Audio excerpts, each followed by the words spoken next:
Hello everyone, welcome to my channel. I am Neha Naran. तो आइए आज की क्लास स्टार्ट करते हैं।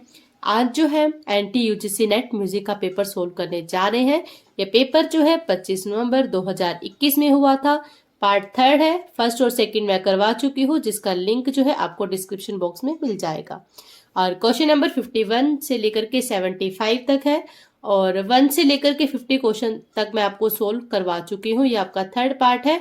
तो लेक्चर स्टार्ट करने से पहले मैं आपसे रिक्वेस्ट करती हूँ कि वीडियो को कंप्लीट देखें और चैनल सब्सक्राइब नहीं किया हो तो चैनल को जरूर सब्सक्राइब करें। तो आइए स्टार्ट करते हैं। फर्स्ट क्वेश्चन है, अभिकथन जो बिना संघर्ष के स्वयंभू यानी कि अपने आप से उत्पन्न होता है। ऐसी ध्वनि जो अपने आप से उत्पन्न हो जाती है बिना संघर्ष के, उसे हम अनाहत नाद कहते हैं। तो बात बिल्कुल राइट है। अनाहत नाद में क्या होता है? ऐसी ध्वनि होती है जो बिना आघात के उत्पन्न होती है, बिना संघर्ष के उत्पन्न होती है, बिना, ठीक है। तो ये आपका अनाहत नाद होता है।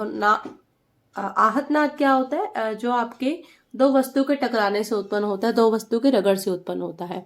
और अनाहत नाद संगीत उपयोगी नहीं है। ये बात भी ठीक है कि अनाहत नाद का प्रयोग हम संगीत में नहीं करते हैं। आहत नाद का प्रयोग जो हम संगीत में करते हैं। तो आपका ए और आर यानी कि अभिकथन और कारण दोनों ही सही है। तो फर्स्ट ऑप्शन देखते हैं। ए सही है परंतु आर सही नहीं है।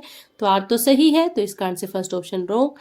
ए सही नहीं है, आर सही है, तो आपका ए भी सही है, तो आपका ये ऑप्शन भी रॉन्ग हो जाता है। ए और आर दोनों सही है, बात ठीक है। और आर ए की सही व्याख्या भी है, ये बात भी ठीक है। दोनों की व्याख्या जो है सही है, तो आर ए की सही व्याख्या, थर्ड ऑप्शन आपका राइट होगा। नेक्स्ट क्वेश्चन, इनमें से किस मूर्छनाओं का आरंभिक स्वर जो है मध्य षडज है यानी कि मध्य सा है? तो सबसे पहले मैं बात करती हूँ सोवेरी की।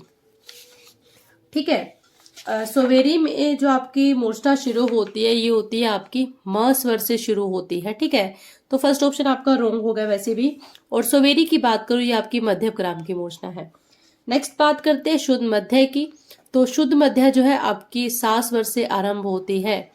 तो लेकिन आपका फर्स्ट ऑप्शन रॉन्ग हो जाता है इस वजह से, क्योंकि सोवेरी जो मूर्छना है वो म स्वर से शुरू होती है। ठीक है, तो फर्स्ट ऑप्शन इस करके आपका रॉन्ग है। और शुद्ध मध्य जो मूर्छना है वो आपकी मध्यम ग्राम की है। नेक्स्ट बात करते हैं उत्तरायता की। उत्तरायता जो मूर्छना है आपकी ध स्वर से शुरू होती है, मंद्र सप्तक के ध से। और हरिणाश्वा जो मूर्छना है आपकी, ये जो है आपकी ग स्वर से शुरू होगी। ठीक है, और ये मूर्छना जो है आपकी षडज ग्राम की मूर्छना है। उत्तर मंद्रा की बात करें तो उत्तर मंद्रा मूर्छना जो है आपकी सा स्वर से शुरू होती है। सेम सोवेरी की मैं आपके बता चुकी हूँ, आपकी म स्वर से शुरू होती है। इस कारण से ऑप्शन भी रॉन्ग हो जाएगा। हमें ये बताना है कि मध्य सा वाली उत्तर मंद्रा भी आपकी मध्य सप्तक के सा से होती है। और शुद्ध मध्य की बात करें तो ये भी आपकी मंद्र सप्तक के सा से होती है। उत्तर मंद्रा जो मूर्छना है आपकी षडज ग्राम की है। और शुद्ध मध्य की बात करें तो ये आपकी मध्यम ग्राम की मूर्छना है। तो आपका फोर्थ ऑप्शन जो है राइट होगा।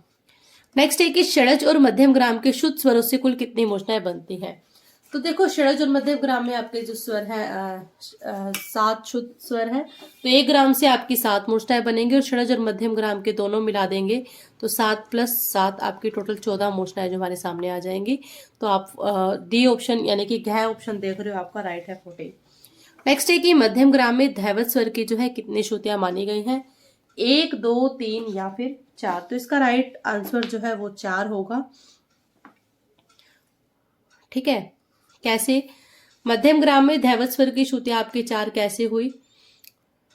देखो, सा, रे, ग, म, प, ध, नी। ठीक है, सा की जो है 4 मानी गई, रे की जो है 3 मानी गई, ग की जो है 2 मानी गई, म की कितनी मानी गई? प मानी गई, 4 मानी गई। और प की बात करें तो यहाँ पे आपकी 3 मानी गई। तो आपकी ध की कितनी बच गई? 4। और नी की कितनी बच गई? आपकी 2। ठीक है, तो आपका राइट आंसर ये होगा। नेक्स्ट है कि ध्रुव गान का उल्लेख है। तो नाट्य शास्त्र में है, राग तरंगनी में है, संगीत परिजात में है या फिर संगीत रत्नाकर में? तो ध्रुव गान का उल्लेख जो है नाट्य शास्त्र में किया गया है। नेक्स्ट है, भास्कर बुआ बकले निम्नलिखित में से किनके शिष्य थे? हद्दू खां के? नहीं। बंदे अली खां राइट है आपका। और नथन खां ये भी राइट है। LK पंडित ये भी आपका रोंग है। अल्लाह दिया खां ये आपका राइट आंसर है। तो ख ग और अड़, ख ग अड़, तो ऐसा आपका थर्ड ऑप्शन में है। प्रबंध की निम्नलिखित जातियों में प्रयुक्त अंक के अनुसार हमें सही जो है आरोही क्रम से लगाना है। तो इस क्वेश्चन में ऑप्शन देखते हैं पहले तो। मेदिनी, तारावली, दीपनी, भावनी और आनंदनी। ठीक है, तो मैं आपको एक्सप्लेन कर देती हूँ सबसे पहले कि तारावली के जो अंग माने गए हैं वो 2 माने गए, ठीक है। और भावनी के कितने माने गए, इसके माने गए 3। नेक्स्ट है दीपनी, इसके जो माने गए 4। आनंदनी की बात करें तो इसके जो अंग माने गए आपके 5। और मेदिनी की बात करें तो इसके अंग जो माने गए आपके 6 माने गए। तो हमें किस क्रम से लगाना है, देखो आरोही क्रम से। आरोही का मतलब क्या होता है, जब हम कम से ज्यादा पर जाते हैं। तो इसका राइट आंसर ये होना चाहिए तारावली, भावनी, दीपनी, आनंदनी और मेदिनी के 6। देखो सबसे पहले तो हमें उस ऑप्शन में ढूंढना चाहिए तारावली, क्योंकि ये आपके सारे अंग दिए हुए हैं 6, तो 5 अंक दिए हुए आप, ये 5 जो आपकी जातियां दी हुई हैं, ठीक है। तो मेदिनी में आपके कितने हैं, 6 हैं। तो वैसे भी हमें आरोही क्रम से स्टार्ट करना है, तो फर्स्ट ऑप्शन आपका रोंग हो जाता है। वापिस मेदिनी है इसमें भी, तो ये भी ऑप्शन आपका रोंग हो जाता है, क्योंकि हमें आरोही क्रम से जाना है, मतलब कम से जाना है। और मेदिनी तो लास्ट में आना चाहिए हमारा। आनंदनी की बात करें तो इसमें 5 है हमारे अंक, तो आपका ये ऑप्शन भी आपका जो है रोंग हो जाता है। अब बात करते हैं भावनी की। भावनी में 3 होते हैं, दीपनी में 2 होते हैं, आनंदनी में कितने हैं 5, तारावली में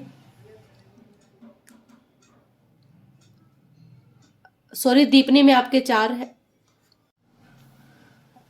दीपनी में आपके 4 है, आनंदनी में 5, तारावली में आपके 2 और मेदिनी में आपके कितने हैं 6, ठीक है।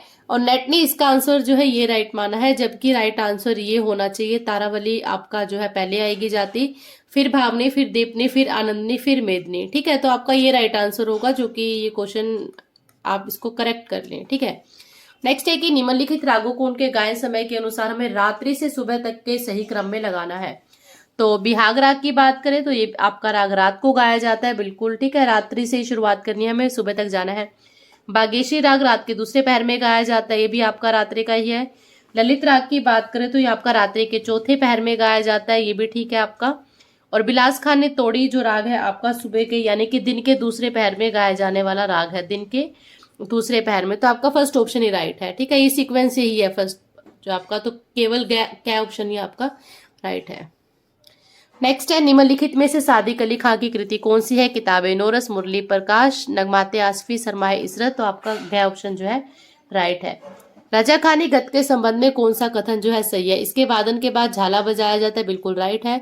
विलंबित 3 ताल में बजाया जाता है, ये मतलब इस ताल में रजा खानी गत में जो है विलंबित 3 ताल का प्रयोग होता है, तो बात रोंग है।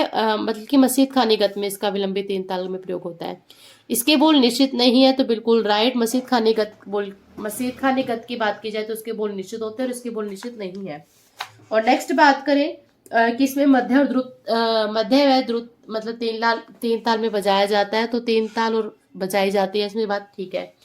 तो देखो नीचे दिए गए विकल्पों में से हमें सही उत्तर चुनना। ऑप्शन में देख रहे हो आप 2 ऑप्शन है, क ख ग ग ग ग और घ घ, ठीक है। तो ये भी एनडीए की तरह मिस्टेक की गई थी। ये आपके फर्स्ट क ग और घ ये ऑप्शन जो है आपके राइट होंगे, ठीक है। तो वैसा तो है ही नहीं इसमें, तो ये आपका ऑब्जेक्शन का क्वेश्चन था।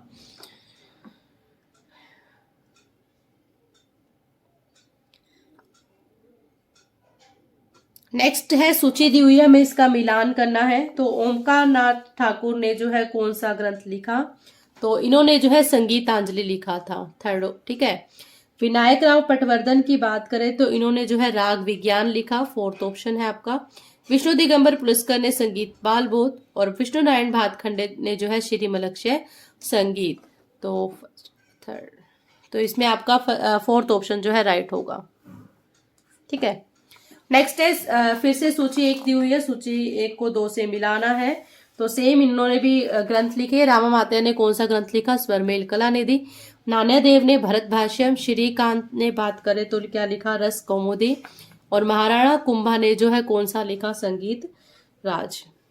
तो कौन सा ऑप्शन राइट होगा आपका? ये थर्ड ऑप्शन। विष्णु दिगंबर स्वरलिपि पत्ती में 1, 2 तथा 4 मात्रा के लिए किन चिन्हों का प्रयोग होता है?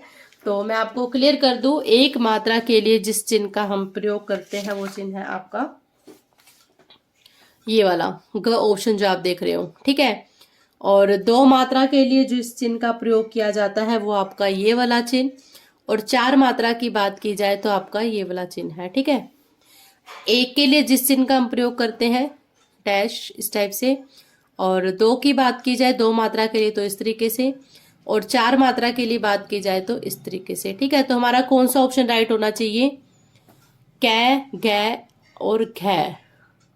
और आप ऐसा देख रहे हो किसी भी ऑप्शन में नहीं है, तो कै, गै और घै ये आपका राइट आंसर होगा।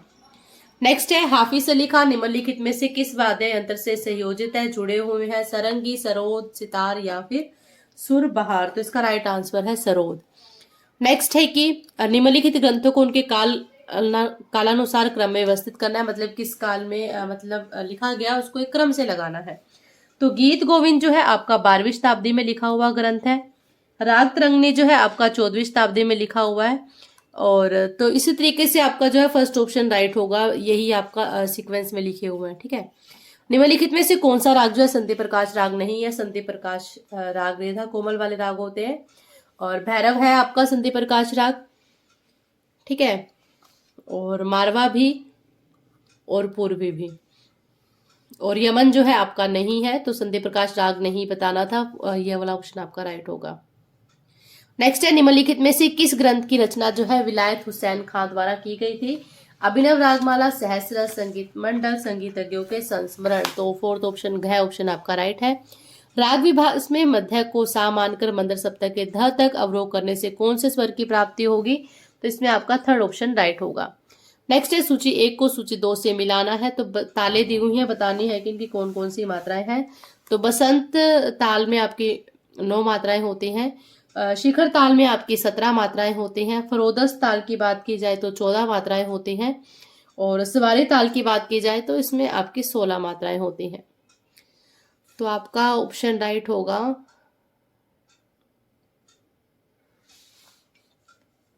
ये आपका थर्ड ऑप्शन। प्रबंध में तेनक अंक से अभिप्राय है गीत के कोई भी शब्द अवरत वाद्य से संबंधित वर्ण, राजा की प्रशंसा में कई शब्द या फिर ईश्वर वंदना से संबंधित शब्द। तो आपका राइट ऑप्शन होगा फोर्थ। कौन से काल में भारतीय संगीत और यूनानी संगीत का आदान प्रदान हुआ? गुप्त काल, जैन काल, कनिष्क काल, मौर्य काल। तो मौर्य काल राइट आंसर है। निम्नलिखित में से कौन सा जो है मध्यम ग्राम की मूर्छनाएं है? उत्तर मंद्रा ये आपकी षड्ज ग्राम की है। सोवेरी ये आपकी मध्यम ग्राम की है। रजनी आपकी षड्ज ग्राम की है। कलोपनता आपकी मध्यम ग्राम की है। और इसी तरीके से आपकी जो आपकी कलोपनता आपकी मध्यम ग्राम की है। और मार्गी की बात की जाए ये भी आपकी मध्यम ग्राम की है। तो ख, घ और अड़ा ये ऑप्शन आपका राइट होगा और ऐसा आपका फोर्थ ऑप्शन में है। निम्नलिखित में से गायक कलाकार नहीं है। तो फर्स्ट ऑप्शन है नारायण विनायक पटवर्धन, रघुनाथ सेठ, अब्दुल रशीद खां, ब्रजभूषण कामरा।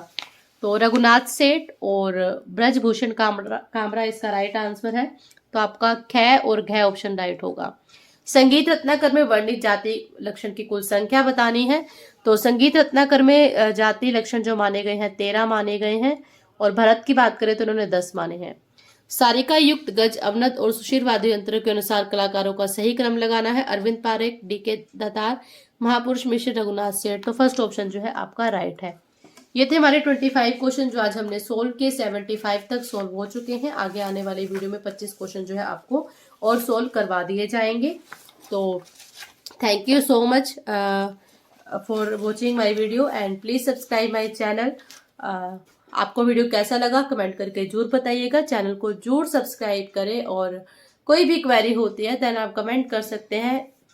और इसके अलावा आप मेरे टेलीग्राम चैनल को भी ज्वाइन कर सकते हैं, जिसका लिंक जो है आपको डिस्क्रिप्शन बॉक्स में मिल जाएगा। Thank you.